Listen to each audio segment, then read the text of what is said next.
kepada saudara-saudara sekalian di dalam Kristus. Hari ini kita melanjutkan kajian kita yang ke-19. Kita masih membahas mengenai kitab Kejadian, Sefer Bereshit.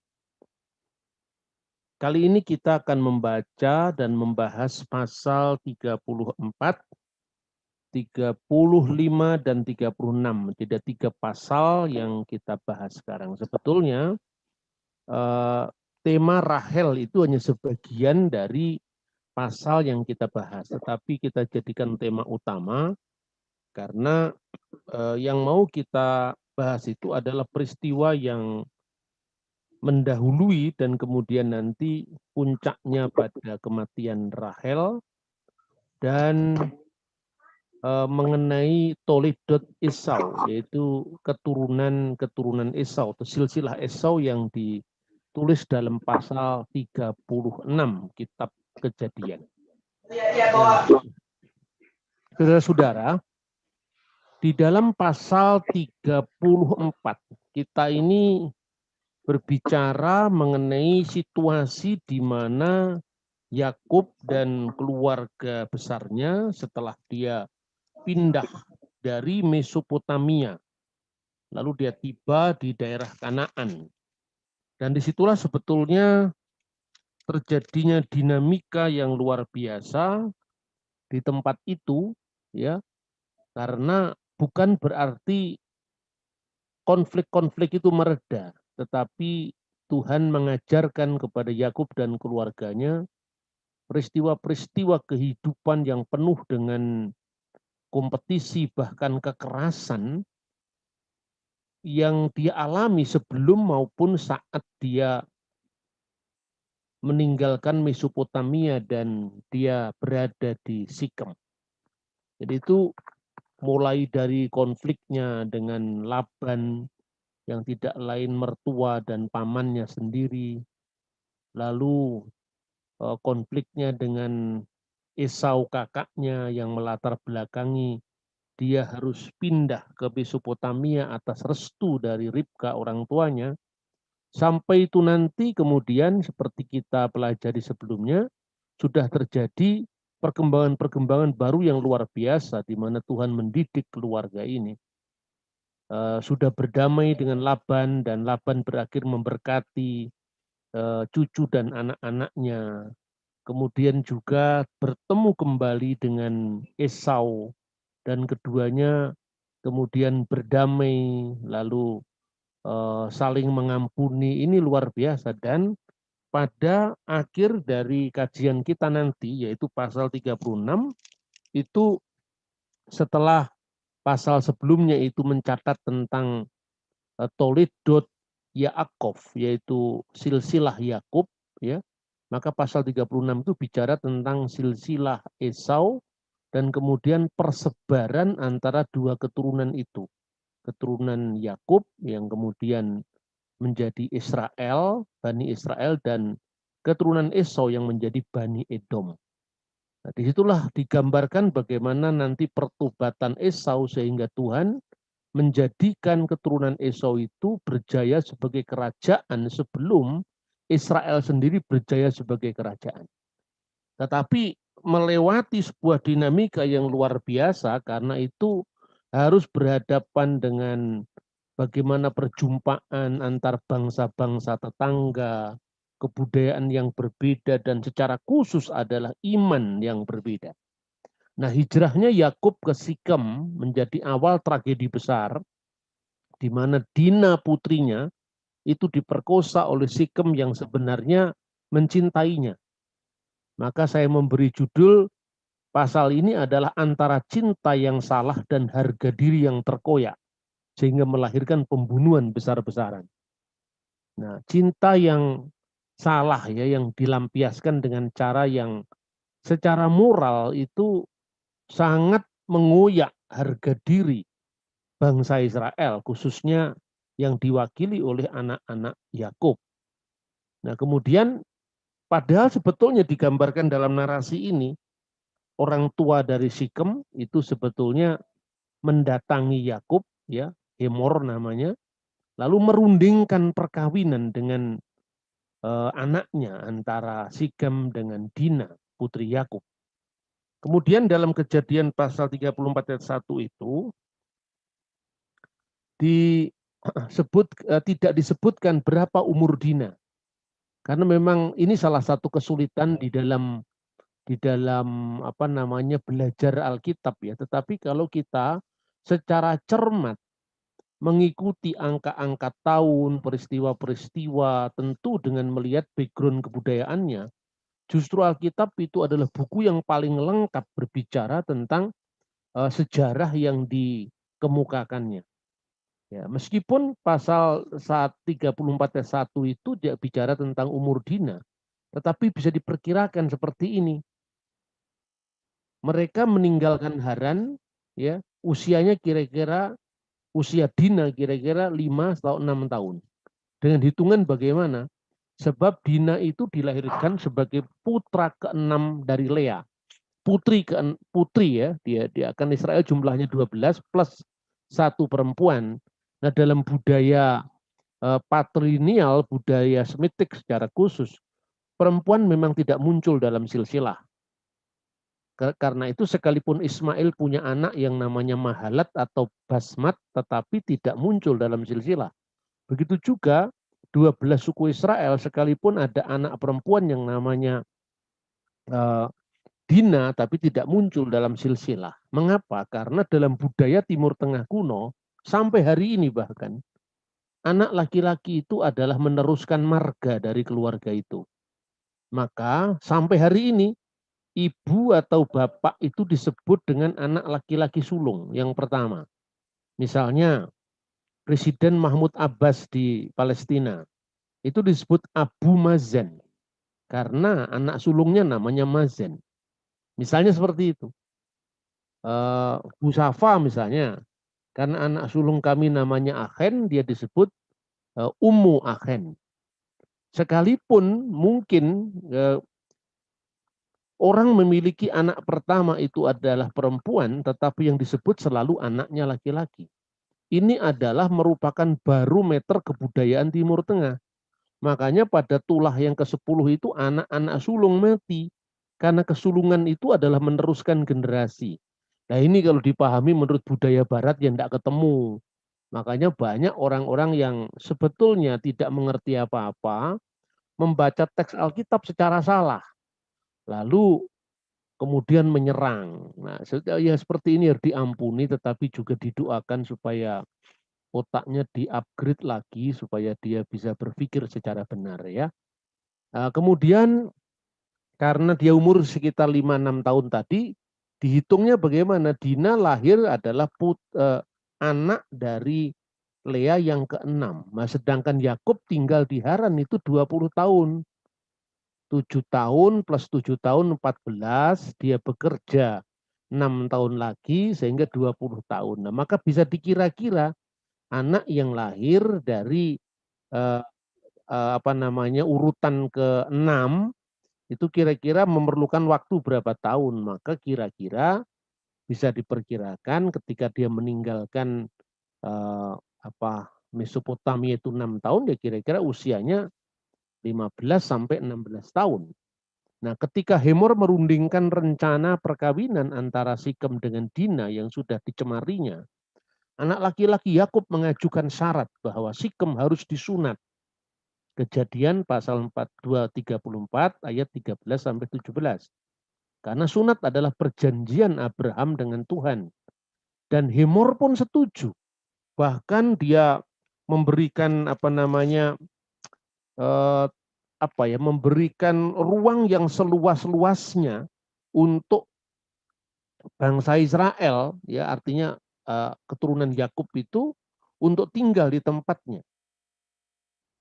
Jadi Hemor ayah Sikem pergi mendapatkan Yakub untuk berbicara dengan dia. Ini ayat 9.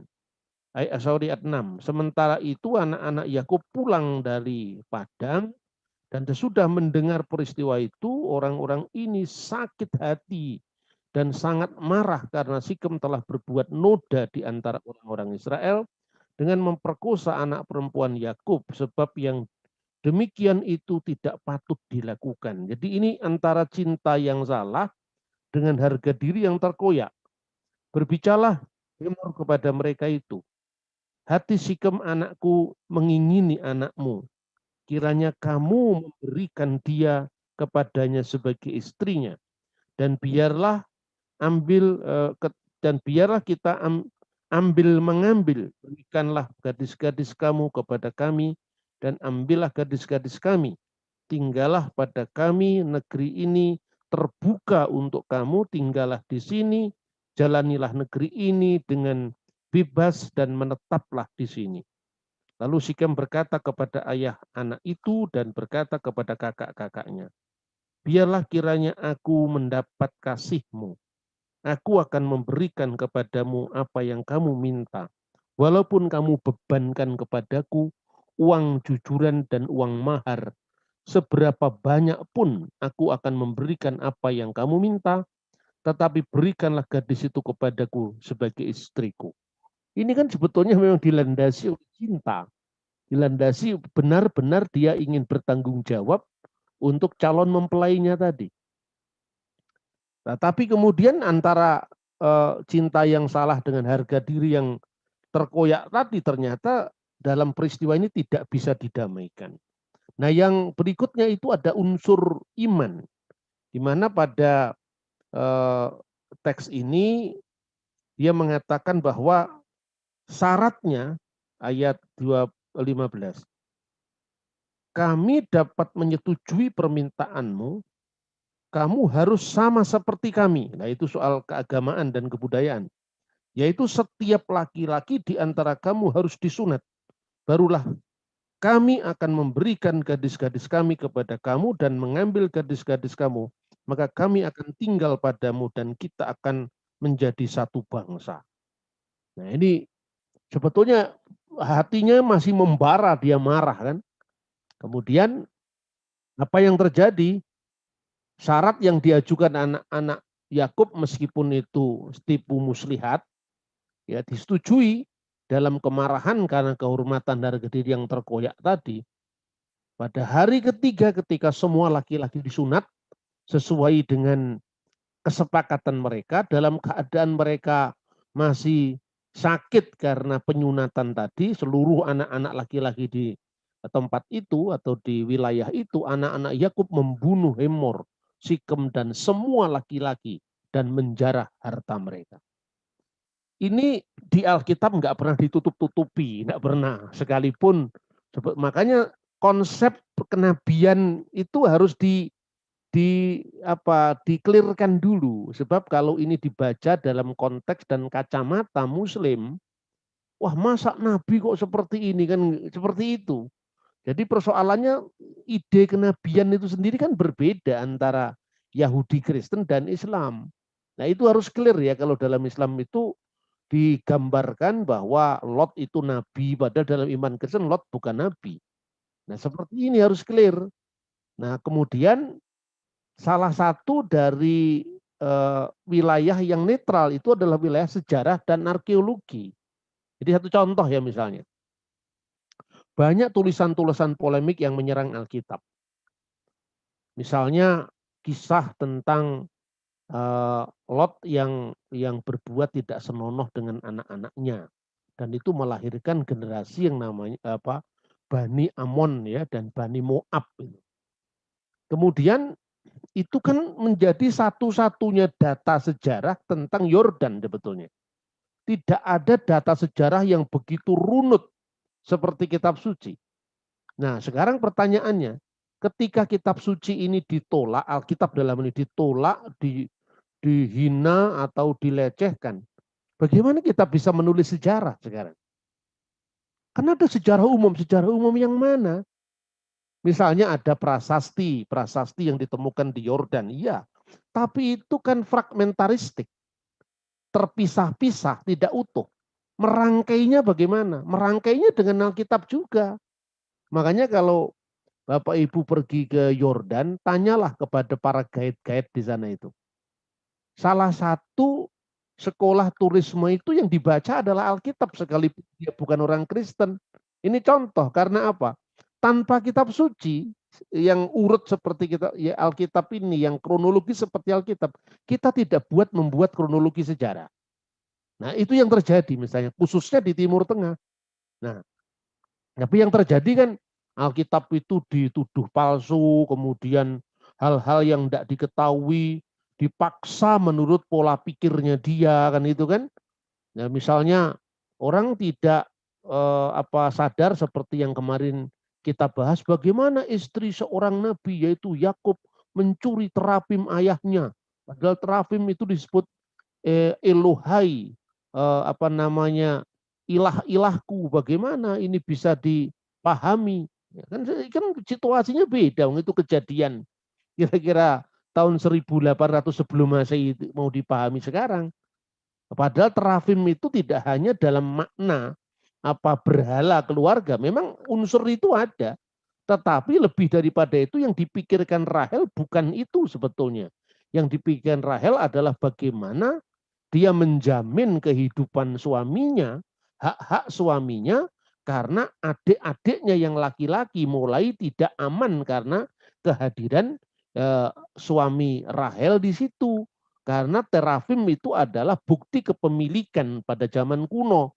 Nah, kemarin kita membahas, kalau dalam mata uang Majapahit misalnya ada gambarnya Dewa Siwa, toh itu orang-orang Muslim di pesisir yang datang itu kan pasti pakai mata uang Majapahit. Bukan berarti orang non-Hindu itu menyembah Dewa Siwa kan, begitu mata uang. Seperti itu kira-kira. Nah, itu salah satu kendala di dalam kita tidak bisa melakukan dialog yang baik kalau memaksakan paradigma yang seperti ini. Dan bukan hanya dialog yang baik, tapi ini benar-benar sesuatu yang tidak saintifik, tidak ilmiah. Lalu setelah terjadi pembunuhan besar-besaran dan penjarahan oleh anak-anak Yakub, ingat, bukan berarti Alkitab menyuruh penjarahan, bukan berarti Alkitab menyuruh pembunuhan, tidak. Ayat ini adalah ayat yang sifatnya informatif, bukan sifatnya sebagai hukum. Tidak pernah dikatakan bahwa setiap ayat dalam Alkitab itu dijadikan hukum, tidak ada. Itu informatif karena memuat informasi sejarah. Nah, bagaimana sikap Yakub sendiri itu akan tampak. Kamu telah mencelakai aku. Ayat 30. Dan membusukkan namaku kepada penduduk negeri ini. Di ayat di informasi berikutnya Yakub mengatakan kekuatan kita ini tidak sebanding dengan kekuatan besar mereka. Bagaimana resikonya yang harus dialami dengan perbuatanmu ini. Nah, kemudian mengapa, jawabannya apa dari anak-anak Yakub? Mengapa adik kita diperlakukannya sebagai seorang perempuan sundal? Jawab mereka, Tuhan turun tangan, Yakub diperintahkan ke Betel. Jadi sekalipun manusia itu penuh kelemahan, ya, tetapi ternyata providensia Allah, pemeliharaan Allah itu selalu terjadi dalam sepanjang abad apabila manusia itu menyeru kepadanya. Di situ dengan segala kelemahan dan kelebihannya, sosok Yakub ini dipresentasikan di dalam kisah yang begitu menarik dalam kitab suci ini. Nah, kemudian Yakub diperintahkan ke Betel untuk mendirikan mezbah bagi Allah. Pada ini mulai dari pasal berikutnya ya. Allah berfirman kepada Yakub, bersiaplah, pergilah ke Betel. Tinggallah di situ dan buatlah di situ mezbah bagi Allah yang telah menampakkan diri kepadamu ketika engkau lari dari Esau kakakmu. Tuhan memberikan pelajaran. Seperti dahulu kamu lari dari Esau kakakmu dan aku tetap menyertai engkau. Sekarang kamu akan mengalami masa bahaya yang sama bahkan lebih daripada itu karena berhadapan dengan bangsa asing yang tidak kamu kenal. Tetapi kamu harus taat, tinggalkanlah tempat ini, ya kata yang disebut bersiaplah, pergilah ke Betel. Itu sebetulnya vinakumah, bangunlah ya. Vina eleh Bet-El dan pergilah ke Bet-El. Dan kemudian dirikanlah mesbah Lael bagi Elohim, bagi Allah. Marilah bangun dan pergi ke Betel, aku akan membuat mesbah di situ bagi Allah. Ini apa tekadnya Yakub, ya.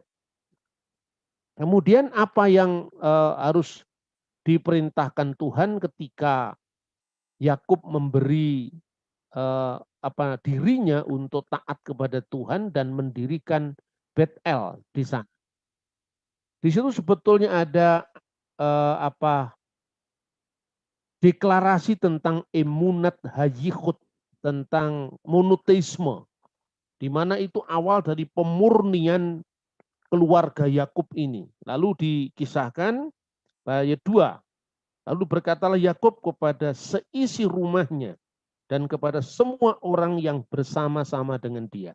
Jadi dia memerintahkan sebagai seorang pemimpin dari keluarga itu bukan untuk dirinya sendiri, tetapi juga untuk keluarganya. Kata yang diterjemahkan di situ adalah Wayomer Yaakov, dan berkatalah Yakub el Bito kepada rumahnya, seluruh isi rumahnya.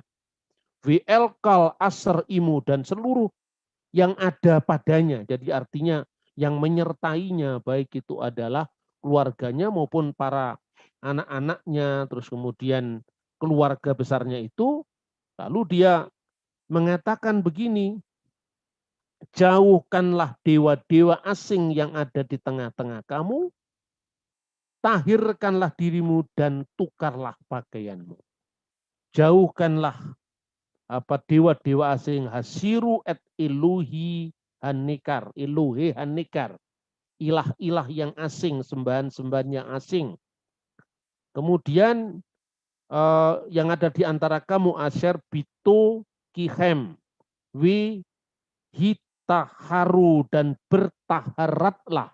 Ya, kata tahir ya berasal sama antara bahasa Arab dengan bahasa Ibrani di sini.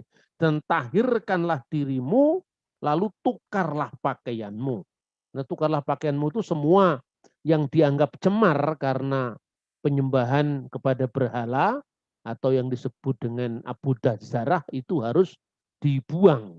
Makanya ketika bait suci itu ditahirkan pada saat Makabe, ya, seperti yang tercatat dalam kitab 1 dan 2 Makabi itu, yang oleh Yesus diperingati di dalam Injil Yohanes pasal 8 ayat 22, penahbisan bait Allah. Maka ketika bangsa Israel waktu itu bisa lepas dari penindasan asing, lalu ditahirkan semua bejana-bejana di bait Allah itu. Itulah yang dikenal dengan perayaan Hanukkah.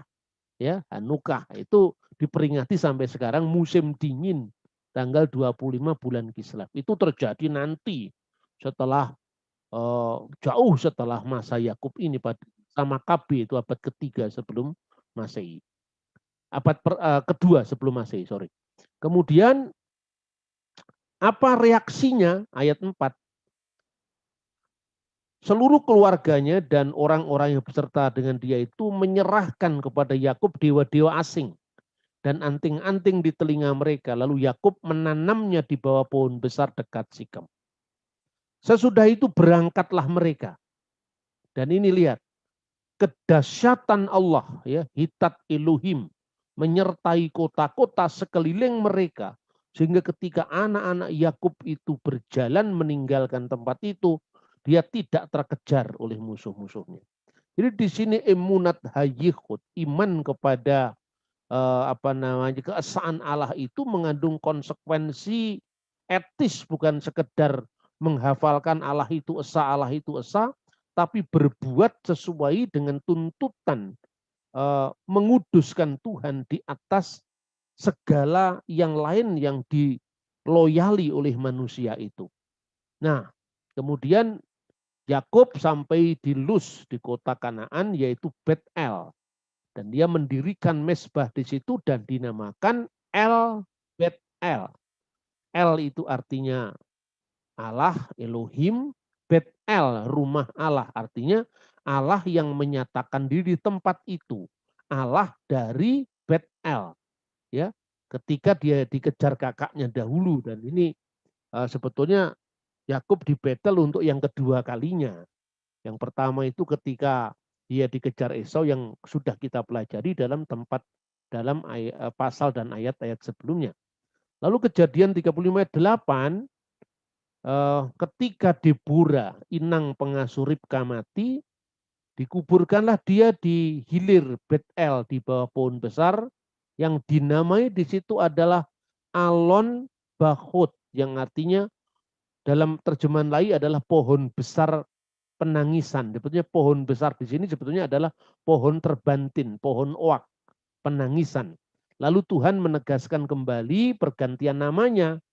Namamu bukan lagi Yakub, melainkan Israel, karena dia yang bergulat dengan Allah dan manusia dan dia menang. Sekali lagi, bergulat dengan Allah itu bukan berarti gelut karo Gusti Allah, bukan itu.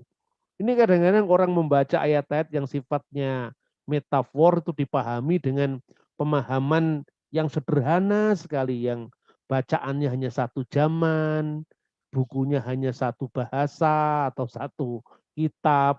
Ya, ini cara pikir yang menurut saya tidak ilmiah ya, karena dia ini terkotak dengan metode dan zaman tertentu, dan itu tentu beda ya hasilnya. Nah, kemudian Tuhan menjanjikan kembali atau membarui apa yang pernah disampaikannya kepada Abraham, Ishak, dan sekarang kepada Yakub. Bahwa dia akan menjadikan sebagai bangsa yang besar dan akan memberikan tanah yang dijanjikan sebelumnya kepada Abraham, mulai dari pemanggilan Abraham sampai dicatat pemanggilan Abraham itu dalam Kejadian 12 sampai kemudian Kejadian 22 setelah dia mengorbankan Ishak dengan taat, lalu Tuhan kembali membarui perjanjiannya, dan sekarang setelah perjanjian itu disampaikan kepada Ishak, sekarang disampaikan kepada Yakub. Nah, setelah Allah naik meninggalkan Yakub, sekali lagi Allah naik di sini jangan digambarkan bahwa Allah meninggalkan ruang tertentu memasuki ruang yang lain. Kalau seperti itu kan berarti Allah tidak omnipresent, tidak maha hadir. Jadi sekali-kali bertobatlah dengan membayangkan Tuhan seperti Pak D kita, seperti orang-orang sekeliling kita. Itu pola pikir yang menurut saya ya memang tidak bisa sederhana. Ya, hal seperti ini kan bisa membedakan antara satu Tuhan dengan satu benda. Maka naiklah Allah artinya pernyataan Allah itu selesai kepada Yakub, dan Yakub tidak tidak bertemu lagi secara pengalaman dengan Tuhan itu karena sudah dirasa cukup. Tuhan naik meninggalkan Yakub, maka Yakub kemudian mendirikan tugu di tempat itu, pilar di tempat itu, tugu batu, lalu menaikkan kurban curahan dan menuangkan minyak di atasnya. Tempat itu dinamainya Bet-El, rumah Tuhan atau rumah Allah. Nah, saudara-saudara, kemudian episodenya itu dilanjutkan ya dengan kelahiran Benyamin. Nah, itu disebutkan di dalam mulai dari ayat 15 ya, mulai dari 15. Mulai dari ayat 16. Sesudah itu berangkatlah mereka dari Bet-El. Ketika mereka tidak berapa jauh lagi dari Efrata, bersalinlah Rahel. Dan bersalinlah itu sangat sukar. Persalinan itu sangat sukar. Sedang ia sangat sukar bersalin, berkatalah bidan kepadanya, janganlah takut, sekali ini pun anak laki-laki yang kau dapat. Dan ketika ia hendak mengembuskan nafas, sebab ia mati kemudian, diberikannya nama Ben-Oni kepada anak itu, tetapi ayahnya menamakan Ben-Yamin. Jadi Rahel melahirkan Benyamin, dia wafat di perjalanan itu. Ketika itu kemudian dia sebelum wafat itu, sebelum menghembuskan nafas terakhir, dia menyebutnya putra kesakitanku, Ben-Oni, putra kesusahanku. Namun Yakub memanggil dengan Ben-Yamin. Yamin itu artinya kanan. Bahasa Ibrani, bahasa Aramaik, bahasa Arab itu sama. Yamin itu kanan. Ya, kalau duduk di sebelah kanan, ya misalnya Yesus duduk sebelah kanan Allah itu, ya sekali lagi jangan dibayangkan di surga ada 2 kursi. Ya ini juga kadang-kadang itu hal-hal yang paling sederhana. Orang Kristen pun itu kadang-kadang bingung. Nah, ini yang salah siapa sebetulnya? Padahal itu kan teologi standar yang semestinya harus dipahami oleh semua jemaat. Jadi duduk di sebelah kanan Allah itu bukan berarti di surga ada 2 kursi. Lah kemudian ketika Allah duduk di sebelah kiri, Yesus di sebelah kanan, bayangannya seperti itu. Kayak nonton bioskop, bukan seperti itu.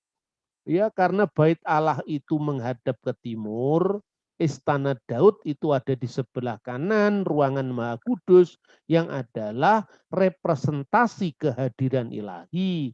Maka duduk di sebelah kanan artinya kamu akan menjadi raja kekal di takhta yang kekal ini untuk selamanya. Nah, kata yamin itu artinya tangan kanan, perkenan, prioritas. Maka Benyamin artinya anak yang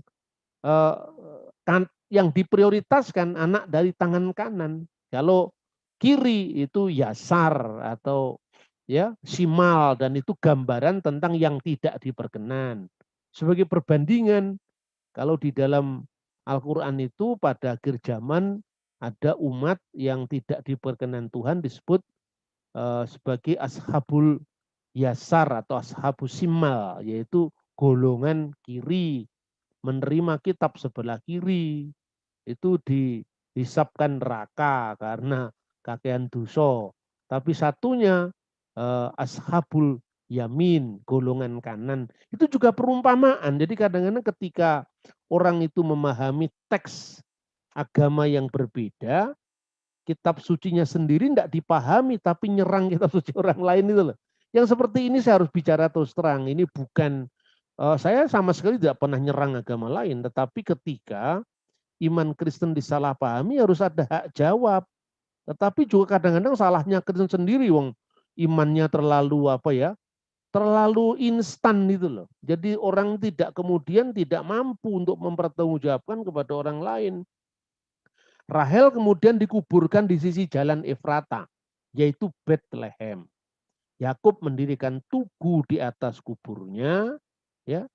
Jadi ungkapan itulah tugu kubur Rahel sampai sekarang. Membuktikan ini kan zamannya Musa ditulis ya. Pada sampai zaman Musa itu tempat itu dikenal luas oleh masyarakat. Jadi tempat di mana Rahel itu dikuburkan dan juga Yakub memberikan penanda tugu di atas kubur itu dikenal sampai zaman Musa. Nah, itulah yang sekarang ini kemudian di Bethlehem, yaitu ini kuburannya sekarang ini. Di atasnya itu ada menorah ya, kaki Dian bercabang 7 itu, lalu ada kubah itu. Ini kira-kira masa Turki itu diperbaiki ya. Kemudian disebut Kever Rahel. Kever Rahel itu kubur Rahel, bahasa Arabnya kubur Rahel. Nah, tempat itu zaman Musa dikenal. Artinya sampai hari ini, sampai Musa menulis itu, dikenal luas oleh masyarakat. Nah, pertanyaannya, mengapa Yakub menguburkan Rahel di sisi jalan Efrata, bukan di Hebron, tempat di mana bapa leluhurnya berkumpul? Nah, ini kita sudah memasuki tradisi Yahudi ini. Penafsiran orang Yahudi, kita selalu membandingkan seperti itu supaya kekristenan tidak kehilangan juga akar bahasa asli, meskipun harus dibandingkan ya. Tafsir Yahudi itu Yahudi dari abad keberapa gitu ya. Seperti itu kira-kira. Tapi paling tidak kita bisa membandingkan. Menurut tradisi Yahudi, Yakub telah menubuatkan kehancuran Baitul Maqdis, Bet Hamikdas, bahasa Ibraninya Baitul Maqdis, bahasa Arab, pada tahun 432 sebelum Masehi. Dan Bani Israel dibuang ke Babel. Nah, itu menurut tafsiran Yahudi ini. Dalam perjalanan ke Babel, mereka melewati kubur Rahel dan memanggil-manggil ibu mereka. Jadi seolah-olah Bani Israel itu lapor kepada orang tuanya yang makamkan di situ. Lihatlah penderitaan kami, lihatlah penderitaan kami. Gitu kira-kira. Maka ditulis oleh Nabi Yeremia, nah, karena konteksnya memang itu ya, dengar di Rama, kini kota Ramalah, Ramalah itu ibu kota Palestina sekarang. Ada ratap tangis, Rahel menangisi anak-anaknya dan seterusnya. Lalu Tuhan berfirman, cegahlah suaramu dari menangis dan matamu dari air mata, sebab jerih payah ayahmu ada ganjaran. Intinya, seperti disebutkan dalam ayat 17, masih ada hari depan. Itu digambarkan dengan sangat haru sekali. Bahkan sekarang ini kalau Anda mengunjungi kubur Rahel itu pada masa-masa perayaan tertentu, itu suasananya memang ya mirip dengan suasana tembok ratapan karena kubur Rahel ini juga salah satu tempat suci selain tembok ratapan sisa dari Bait Allah zaman Yesus, kemudian Hebron, kuburan Abraham, kuburan Sarah, ya. Kemudian kubur Rahel ini, ya. Para bapa leluhur Israel juga memohon kepada Tuhan. Nah, ini Midras ini. Namun Midras itu semacam komentari Yahudi tentang kitab-kitab tertentu ya. Namun Tuhan diam.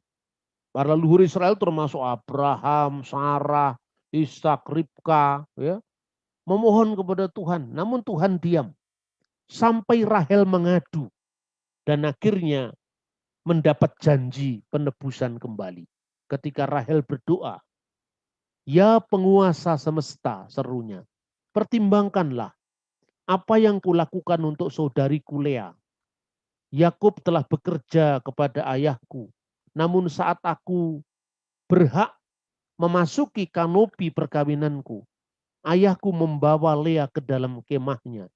Aku tidak terima, tetapi aku memberi kata sandi kepada suamiku Yakub untuk mencegah pengantin lain berbagi denganku. Bangkitlah, tolonglah ya Tuhan.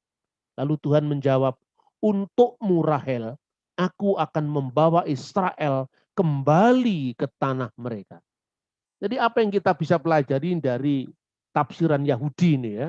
Yang pertama-tama yang bisa kita pelajari nanti ada hubungannya dengan Mesias. Yang pertama-tama bahwa kubur Rahel itu menjadi simbol pengaduan bagi orang Yahudi pada masa dia menjalani pembuangan. Makanya di dalam tafsir-tafsir Yahudi, dalam aliran apapun ya, rabi-rabi manapun termasuk rabi-rabi modern sekarang, itu mengaitkan kubur Rahel dengan janji keselamatan. Mengaitkan peristiwa Rahel itu dengan janji keselamatan. Rahel lah yang dijawab doanya oleh Tuhan. Ya, saya ketika menyampaikan yang begini, yang teman-teman yang biasanya membaca dan mendengarkan khotbah-khotbah gereja karismatik atau Protestan yang bebas, ya mesti harus jujur mengakui bahwa kita ini harus mengalami lompatan budaya, lompatan sejarah yang panjang sekali. Sehingga ketika saya membaca tafsir-tafsir Yahudi ini bukan untuk ke-Yahudi-Yahudian, tidak. Tapi menunjukkan bahwa tafsiran-tafsiran Kristen nantinya itu bukan tafsiran sembarangan gitu loh. Tapi memiliki kesinambungan atau minimum adalah eh, paralel dengan pemahaman orang Yahudi sampai sekarang. Ini untuk mencegah pembajakan Alkitab dari tafsir semau sendiri. Gitu loh.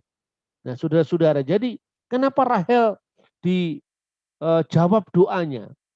Tuhan saya kira melihat bagaimana peristiwa Rahel sebelumnya ya. Rahel mencintai Yakub dan Yakub sangat mencintai Rahel.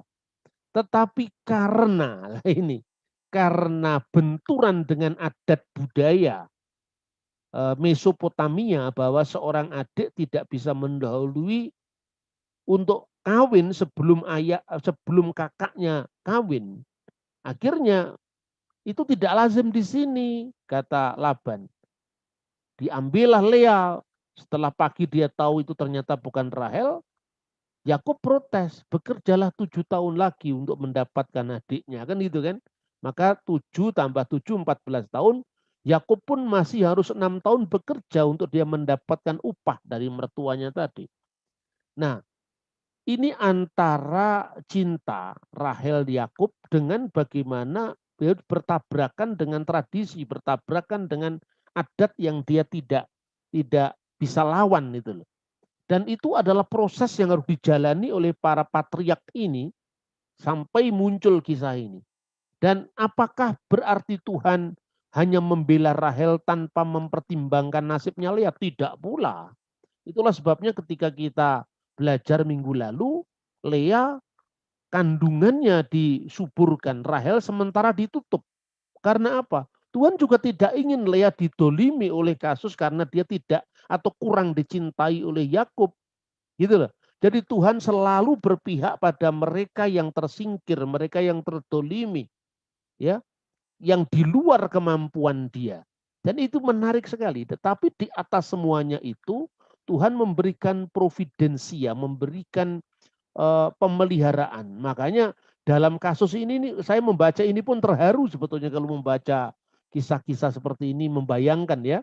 Kemudian ketika Rahel itu mengatakan, wahai penguasa semesta, pertimbangkanlah apa yang kulakukan untuk saudariku dulu, kira-kira seperti itu.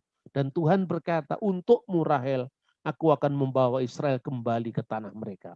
Membawa Israel kembali ke tanah mereka, itu adalah janji penebusan. Karena apa? Itu kan gambaran bagaimana Israel ditebus dari pembuangan. Nah, lalu kematian Rahel karena mencuri terafim ayahnya, apa itu bisa dianggap berhala? Kalau kita bandingkan dengan tulisannya Rasi juga, karena Rasi yang mengatakan bahwa Rabi Rasi, itu Rabi abad pertengahan, kadang-kadang mengkonotasikan pencurian terafim itu dengan penyembahan berhala. Padahal minggu kemarin kita sudah bahas, ada aspek yuridis, ada aspek teologis. Aspek yuridisnya selama ini kenapa tidak dilihat? Karena Rabi Rasi pun ketika menafsir teks Taurat itu kan belum ditemukan arkeologi Timur Tengah. Bahwa ternyata terafim itu bukan sekedar berhala, tetapi itu alat bukti kepemilikan, ya. Baik itu adalah hak-hak seorang laki-laki yang ditunjuk dalam keluarga, karena Yakub itu kemungkinan besar diangkat menjadi anak adopsi selain menantunya, karena Laban belum punya anak laki-laki, dan setelah Laban punya anak laki-laki yang tidak disebutkan namanya dalam Alkitab, kemudian itu terjadi konflik gitu loh. Lah, Rahel ingin menjamin hak suaminya, sudah bercerih bayar seperti itu, dia diperlakukan juga seperti pegawai oleh mertuanya sendiri. Lalu enak saja itu adik-adik saya yang muncul hanya karena dia laki-laki, kemudian harus menukar semua hak suami saya. Diambillah terafim itu. Karena terafim itu menurut prasasti-prasasti yang ditemukan sejaman dengan Nabi Yakub itu merupakan alat bukti di pengadilan. Siapa yang memegang terafim itu, maka dia akan memenangkan perkara. Nah, oleh karena itu, ya kalau terafim itu dipahami sebagai berhala, ya itu separuh lah. Ya, bukan sepenuhnya. Karena terbukti apa? Dalam tulisan-tulisan yang lain itu, Rahel doanya dijawab dan janji penebusan diberikan, ya. Dan kemudian memang Rabi Rasi menafsirkan itu sebagai kutukan Yakub, karena ketika ini kita kilas balik ya, pasal 31 yang kemarin kita bahas, silahkan kamu geledah tempat saya, kira-kira seperti itu kalau bahasa bebasnya. Tetapi pada siapa engkau menemui dewa-dewamu itu, kata Yakub kepada Laban, janganlah ia hidup lagi. Kalau seandainya memang dewa-dewamu itu dibawa oleh aku atau keluargaku, jangan ia hidup lagi. Yakub tidak tahu bahwa Rahel yang mencuri terafim itu. Kan gitu kan? Nah, ini oleh Rabi Rasi atau banyak juga penafsir-penafsir Kristen yang menganggap bahwa matinya Rahel karena kutukan itu tadi. Gitu loh. Ya, mungkin saja tafsiran itu ada benernya lah, tapi soal kasih Tuhan kepada Rahel, janji penebusan kepadanya, fakta-fakta hukum sejaman itu yang menunjukkan bahwa mungkin motivasi Rahel bukan lagi itu adalah dewa-dewa yang mungkin bagi Laban itu ya yuridis maupun teologis, ya dewa-dewa maupun itu adalah harta atau posisi atau kedudukan sesuai dengan fungsi terafim. Tetapi bagi Lea mungkin itu hanya fungsi yuridisnya yang diambil. Dan Alkitab juga tidak mengatakan bahwa terafimnya diserahkan. Yang diserahkan adalah anting-anting kan, gitu loh.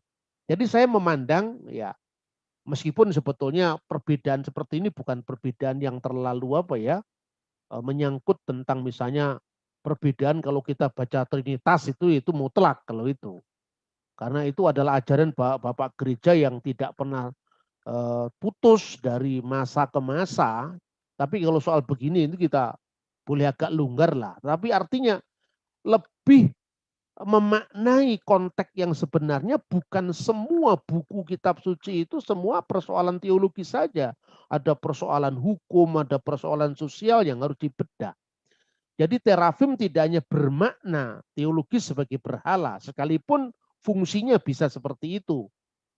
Tetapi juga hukum kepemilikan. Jadi Rahel bukan dikutuk, buktinya doanya dijawab. Dan karena penderitaannya orang Yahudi dan Kristen menghubungkan dengan kedatangan Mesias. Lukas mengaitkan dengan pembunuhan anak-anak di Bethlehem ketika Mesias datang yaitu Yesus. Yahudi mengaitkan dengan Migdal Eder sebagai makbulnya doa atau terkabulnya doa Rahel. Israel akan kembali dari pembuangan Babel atas pimpinan sang Raja Mesias. Kan begitu kan? Jadi Raja Mesias selalu membebaskan dari penindasan, dari perbudakan. Nah menariknya ketika Bar Kokhba itu seorang pemimpin pergerakan Yahudi, nasionalis Yahudi pada abad kedua, ya, itu kemudian memimpin pergerakan melawan tentara Roma, itu oleh Rabi Akiba dilantik dia jadi Mesias. Nah, makanya kemudian perang Yahudi bahkan dia sempat mencapai kedaulatan hanya beberapa saat yang singkat. Maka kemudian Bar Kokhba itu, ini kita abad pertama kita bicara ini, kemudian dia menerbitkan mata uang Bar Kokhba itu, lalu dia juga menghidupkan kembali tulisan Ibrani yang dikenal dengan Paleo Hebrew. Kenapa?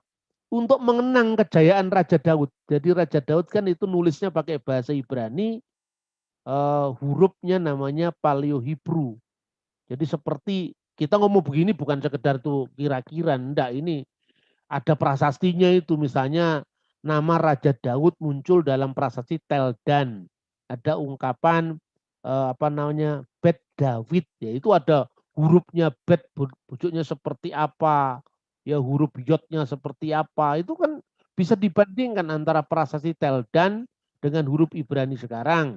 Lalu ada juga misalnya prasasti kalender Geser itu kira-kira dari zaman Salomo, sehingga ini bukan sekedar keyakinan, tetapi ini benar-benar bisa dibuktikan secara historis.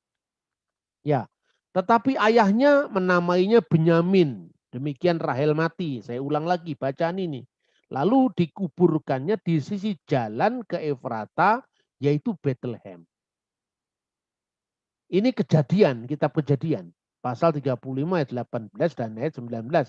Perhatikan hubungan antara Benyamin dan Efrata, Bethlehem. Tetapi pada masa Nabi Yosua nanti ketika pembagian tanah-tanah pusaka setelah zaman Musa, itu jauh kemudian setelah setelah zaman Yakub, ya, ini sudah setelah zaman Yakub, setelah Musa mati, kemudian zaman Yosua kan dibagi tanah-tanah pusaka untuk 12 suku. Nah, Benyamin mendapatkan bukan di wilayah Bethlehem, tapi di wilayah yang sekarang itu Ramalah itu. Nah, padahal kuburannya Rahel ada di wilayah Bethlehem. Maka bagaimana kalau kita tidak paham kedua kejadian ini, orang akan mempertentangkan antara Kejadian 35 ayat 18 dan 19 dengan 1 Samuel pasal 10 ayat 2. di dekat kubur Rahel di daerah Benyamin di Selsah. Lah, mana sekarang? Kuburan Rahel itu di wilayah tanah pusaka yang diberikan kepada Benyamin di Selsah itu kira-kira 15 kilometer kalau sekarang ya, di sebelah utara Yerusalem. Jadi itulah yang namanya kota Ramallah sekarang, ibu kota Palestina.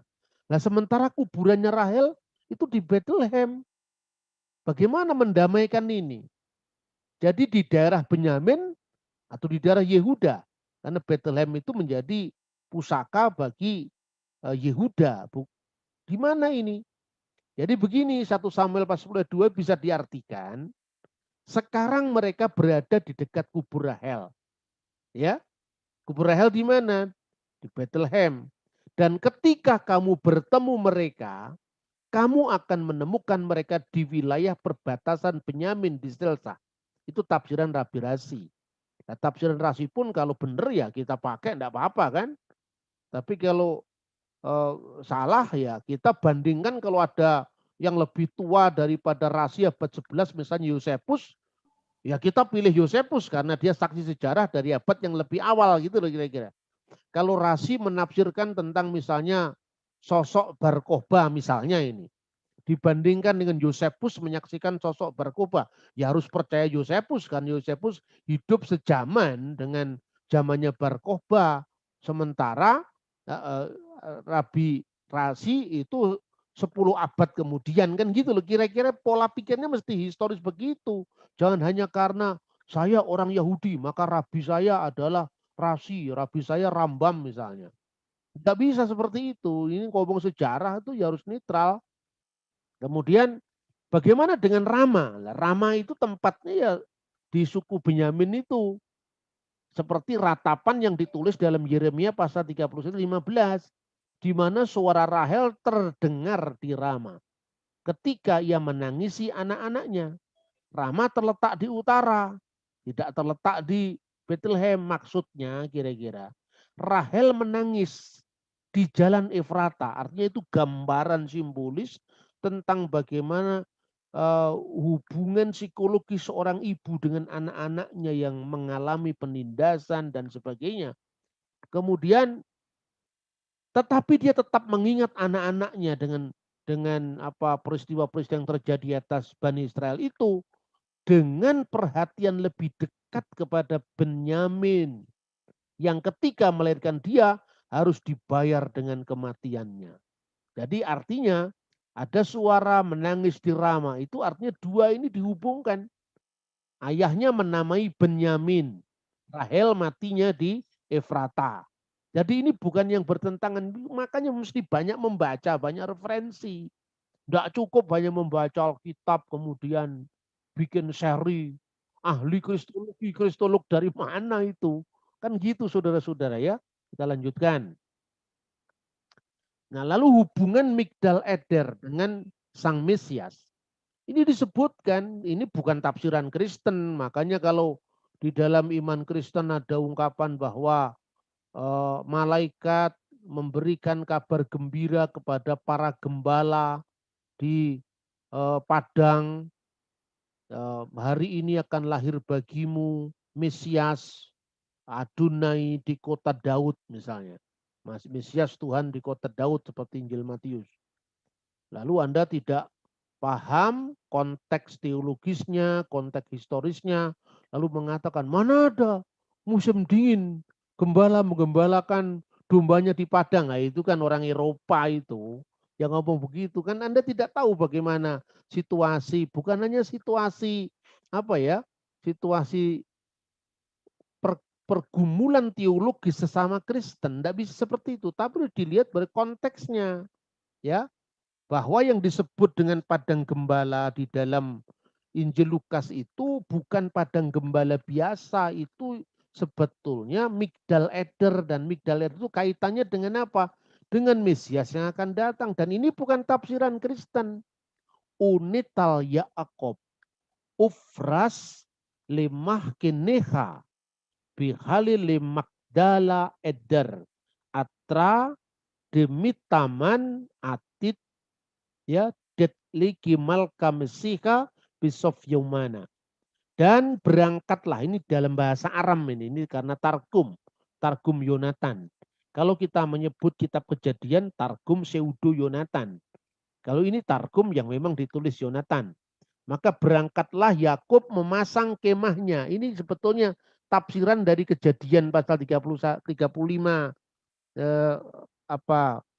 ayat setelah kematian Rahel. Ayatnya itu adalah ayat 21.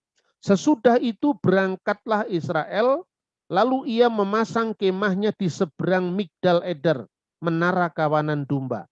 Ini diterjemahkan oleh Targum Yonatan, ya. Dan berangkatlah Yakub memasang kemahnya di seberang Migdal Eder, tempat di mana Raja Mesias akan menampakkan diri pada hari-hari akhir. Inilah latar belakang Lukas pasal 2, di mana malaikat memproklamirkan kehadiran Mesias di padang gembala. Ya, itulah yang disebut dengan Migdal Eder. Tidak usah dikaitkan dengan musim dingin di Eropa. Ini persoalannya kan gitu. Makanya Kristen itu terlalu jadi agama barat itu, Pak. Makanya kita kemudian sulit mencari akar kita. Lalu satu lagi, Mika pasal 4 ayat 8. Dalam teks bahasa Ibrani aslinya tertulis Vi'atah Migdal Eder, hai engkau menara kawanan domba. Dalam Targum Yonatan dipersonifikasikan sebagai Raja Mesias karena Migdal Eder itu dikaitkan dengan Mesias yang akan datang. Wat Mesiha de Israel. Artinya, wahai sang Mesias Israel. Jadi Migdal Eder itu dipersonifikasikan sebagai Mesias Israel karena tempat itu Mesias akan hadir. Dan kaitannya apa? Kaitannya itu tadi ketika mereka berangkat ke pembuangan, melewati kubur Rahel, dia memanggil-manggil ibunya orang Israel itu. Dan ibunya menangis, suaranya terdengar di Rama. Kenapa? Karena dia ingat akan anak-anaknya, secara khusus Benyamin yang tinggal di wilayahnya ada di wilayah Rama tadi. Nah, berdasarkan harapan mesianik yang sama, maka Sang Mesias akan menyatakan dirinya di menara kawanan domba. Sehingga Lukas pasal 2 ayat 8-20 memberitakan pewartaan malaikat akan lahirnya juru selamat Sang Mesias Tuhan di kota Daud. Demikian pula pengaitan erat tangisan Rahel atas pembuangan Israel di Babel dan harapan penebusan kedatangan Mesias dalam Matius pasal 2 ayat 16-18 dikaitkan dengan pembunuhan anak-anak di bawah umur 2 tahun di Bethlehem oleh Herodes Agung dengan maksud menghalangi kedatangnya Raja Yahudi, mencerminkan pola pikir Yahudi yang sama. Jadi kalau sekarang ini kan banyak orang yang kemudian tidak mengerti mengaitnya tafsir dan sejarah dan arkeologinya. Kemudian orang mengatakan ini Kristen membaca kitabnya Yahudi. Kristen itu ya Yahudi. Enggak ada Kristen membaca kitabnya Yahudi. Kristen itu bagian dari Yudaisme. Karena apa? Di situ ada Saduki, ada Parisi, ada Nosrim atau Nesarim atau Nasrani. Itu sebutan orang Yahudi tentang pengikut Yesus orang Nazaret. Ada Eseni, ada Selot, ada Saduki, ada Parisi, dan di situ ada Nasrani. Maka Kristen adalah bagian dari Yudaisme. Wong murid-muridnya Yesus juga 12 rasul itu Yahudi semua. Kan gitu kan? Nah, tapi kemudian Yahudi yang sekarang ini, maka jangan minder dengan Yahudi-Yahudi sekarang ini. Ini yang disebut Yahudi Rabbinik, itu pengembangan kemudian dari abad kedua pasca runtuhnya Bait Allah. Kan begitu kan? Maka mengembangkan sikap tersendiri yang kemudian salah satunya reaksi terhadap Kristen gitu loh. Nah, makanya Mesias tidak ada itu Mesias yang adalah Tuhan. Ya memang abad kedua tidak ada karena mereka menolak Yesus. Tapi coba lihat naskah Qumran. Naskah Qumran kan lebih tua daripada Yahudi sekarang ini. Naskah Qumran dengan jelas dalam banyak naskahnya Mesias itu adalah anak Allah. Bereh di El Yitamar Ubar Elyon Yikroneh. Misalnya naskah di gua keempat, mereka akan menyebutnya dengan anak Allah. Mereka akan memanggilnya dengan anak Allah yang maha tinggi. Lah itu persis dengan Lukas pasal 1 ya 35, 36 gitu loh. Jadi memahami, kita mesti memahami secara historis. Lalu kaitannya dengan pembunuhan anak-anak dengan nubuat Yeremia tentang Rahel menangisi anak-anaknya. Dikait-kaitkan sama orang Kristen dengan Yesus. Lah apa Yeremia juga tidak mengkait-kaitkan tentang pembuangan Babel dengan tangisan Rahel di apa namanya Efrata. Itu memang cara menafsir orang Yahudi memahami seluruh kejadian kontemporer itu dalam terang kitab suci. Gitu loh. Makanya kemudian ada yang mengatakan, wah itu dikarang-karang sama orang Kristen. Dari Mesir ku panggil anakku. Ini kan nggak ada kaitannya dengan pelarian Yesus dan keluarga kudus ke Mesir. Ini kaitannya dengan keluaran. Ya betul, itu memang keluaran. Tapi nubuat itu bisa double fulfillment. Contohnya ini tadi. Iya kan? Jadi kalau itu kemudian ayat itu dikaitkan dengan pembuangan Babel, ya, kemudian bagaimana rabi-rabi sendiri mengutip teks-teks yang adalah keluaran dari tanah Mesir, dipahami kembalinya dari Babel, itu bisa-bisa saja. Nah sekarang bagaimana sekarang jalinan seluruh konsepnya itu harus jelas. Makanya saya membaca Alkitab lewat ngaji Alkitab ini tidak sekedar membaca normatif. Kalau membaca normatif itu ya banyak orang yang bisa melakukan itu, tetapi bagaimana menjalin hubungan antara pesan teologisnya, fakta sejarahnya, bukti arkeologinya, metode tafsirnya dari abad ke abad supaya lebih uh, lengkap. Nah, ini adalah keluarga Yakub ya.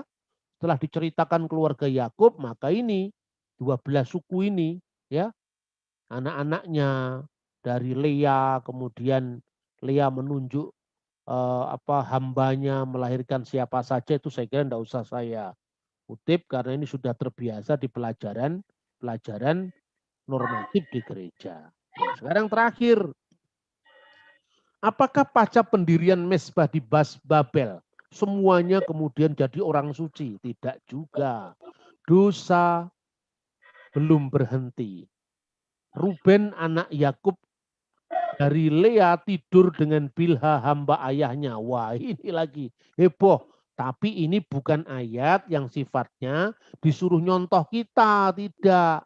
Ini adalah rekaman peristiwa apa adanya.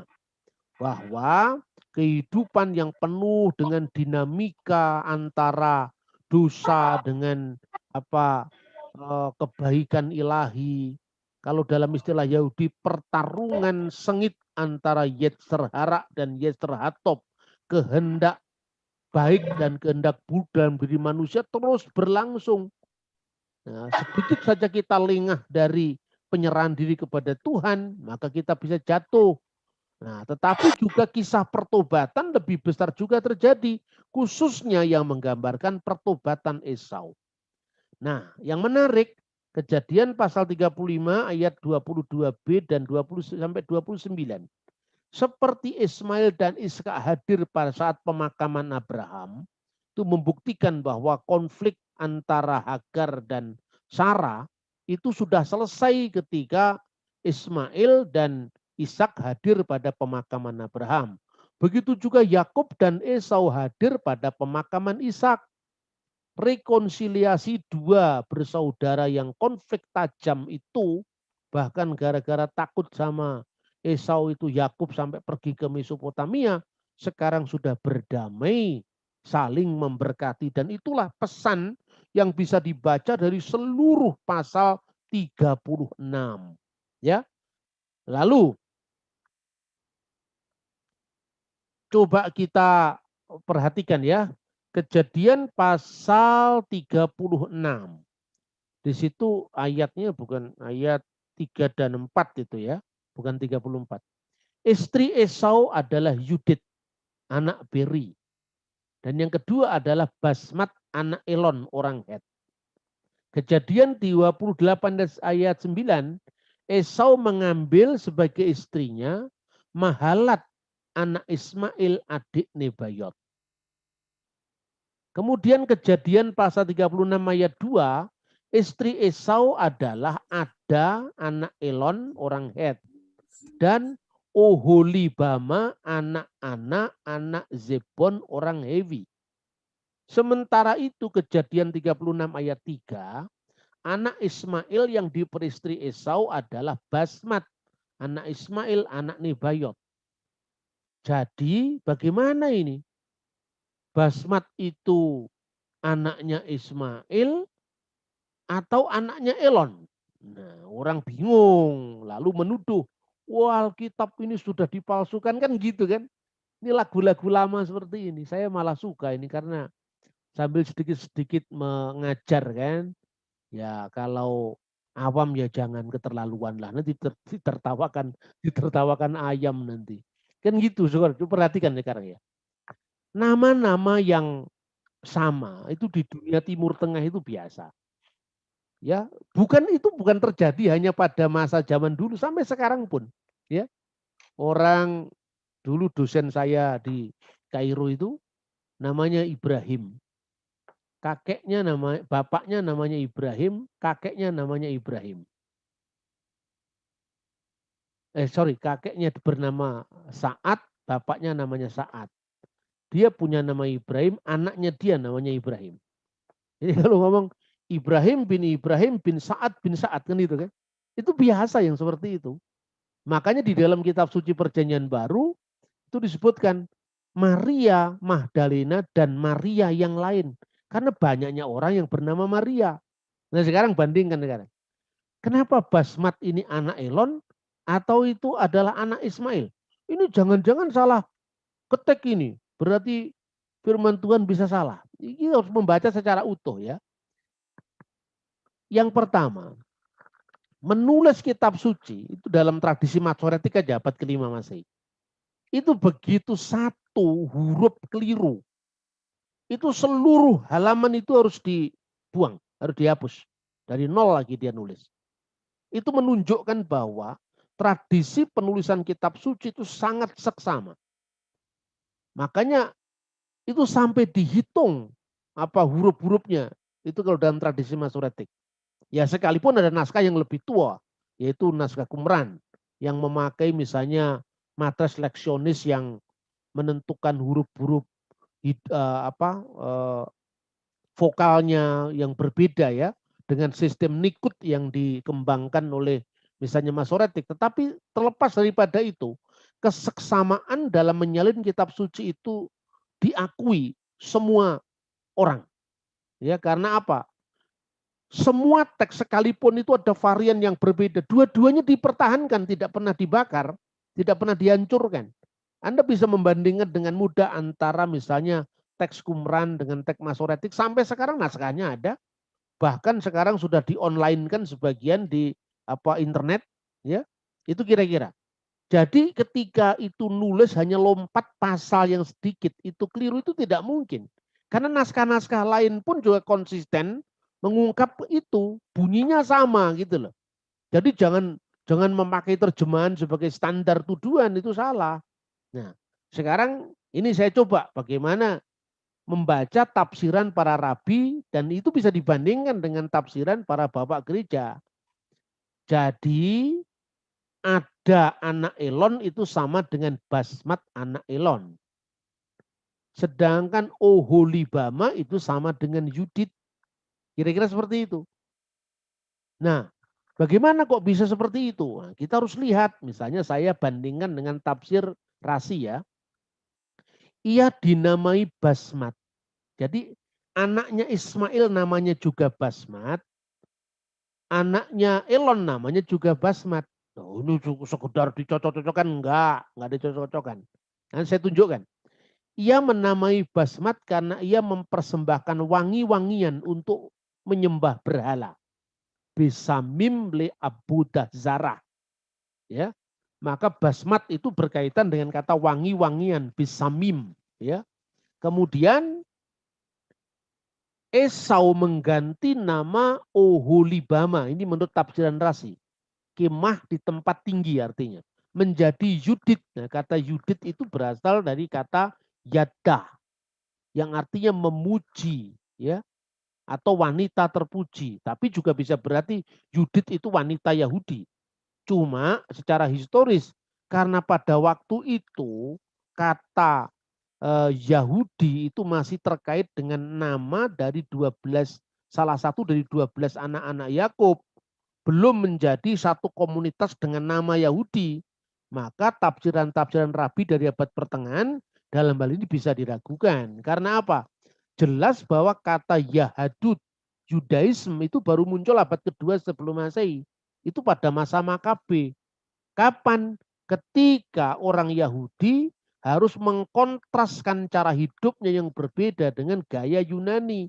Maka ada Helenisme, ada Yudaisme gitu loh. Nah, pada zamannya Yakub sendiri nama Yudaisme belum ada.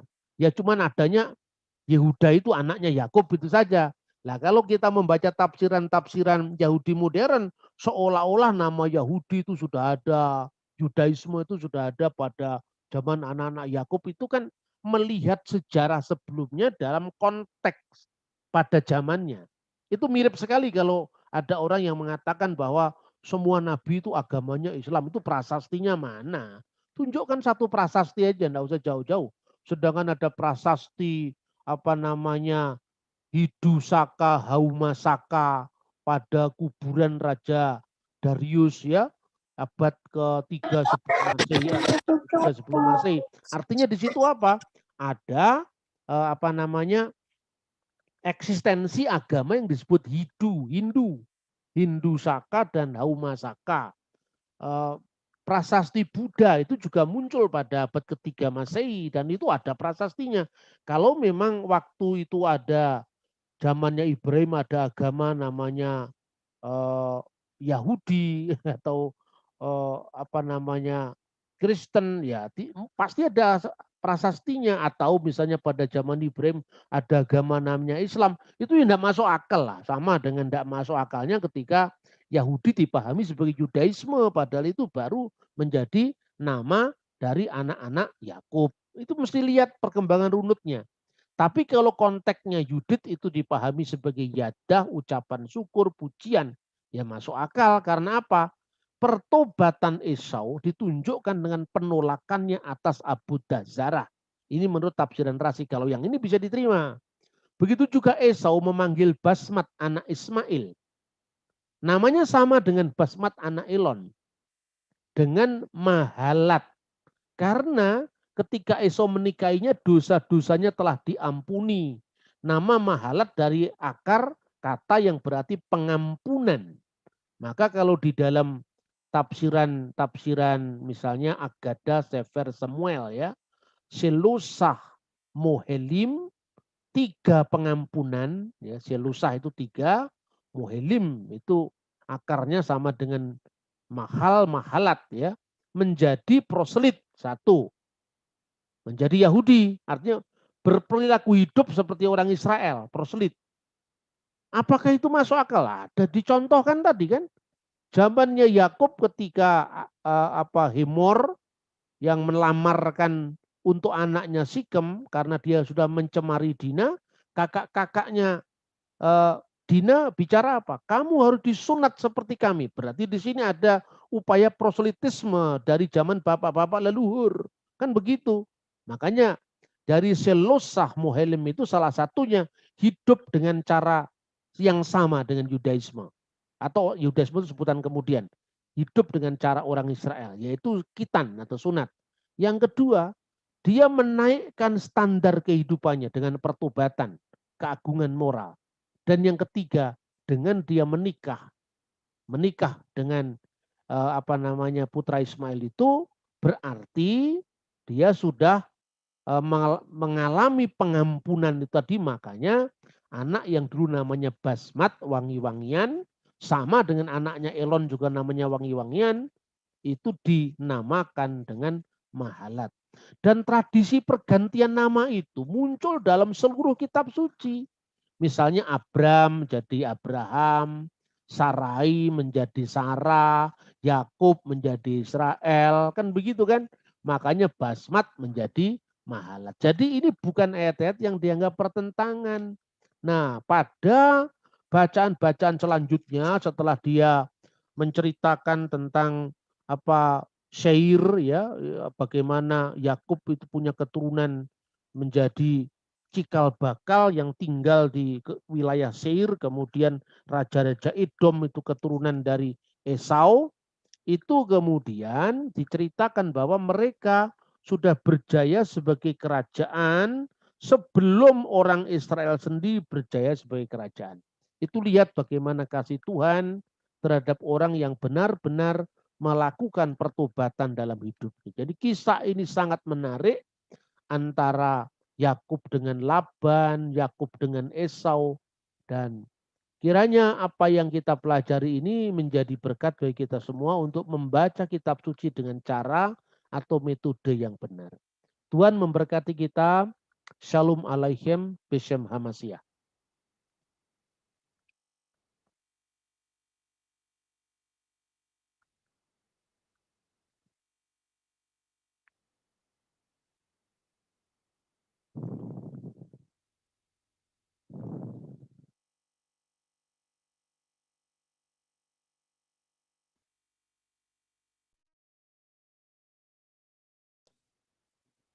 Saya pamit dulu Pak Bambang. Halo. Ya, ya Pak Tobing, terima kasih. Makasih Pak Bambang. Yuk.